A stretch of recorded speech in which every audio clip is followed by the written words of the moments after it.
look at them, and once again, and say, thank you. I know one of the reasons we want to finish our studies is to give our parents success that lead to the better future. And this future would lead to helping them in return. Many of you doesn't know my background. In this case, I will share a bit that would afflict especially to those having the same circumstances as me or a similar situation. My father has been working far away from us for more than a decade. And these years, he has not come. He misses every year, special occasion, birthdays, Christmas, New Year, graduation or completion, like this. Yes, I was 1 or 2 years old. I could not exactly remember by the time when he started as a factory worker.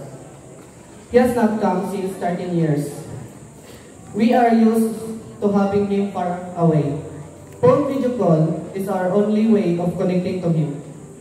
But hoping one day he will come home and stay with us for good. I am the eldest, and so it marks in my head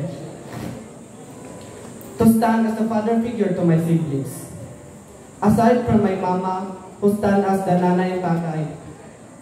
Akala nila, porket tatay ko ay nasa abroad, malaki ng sweldo. Pero sakto lang sa amin. Lingid sa kalaman ng lahat na si mama ay nagparawan bilang tagabantay ng bata. Pandagdag sa pang-araw-araw naming gastusin. Hopefully, I will be able to continue my studies and get the degree soon so I can help my family and see my father once again for real.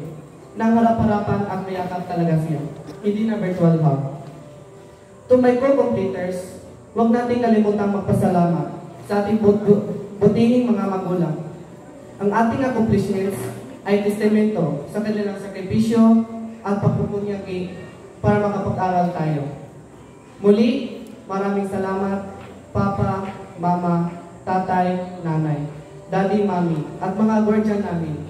Sa mga guro sa inyong naging pangalawang mga magulang namin dito sa San Isidro National High School, isang malalim na pasalamat ang aming handog sa inyo. Sa mga kapwa ko completers, lumingon sa ating mga guro. At sabay-sabay nating sabihin, thank you ma'am, thank you sir. God bless po sa ating lahat.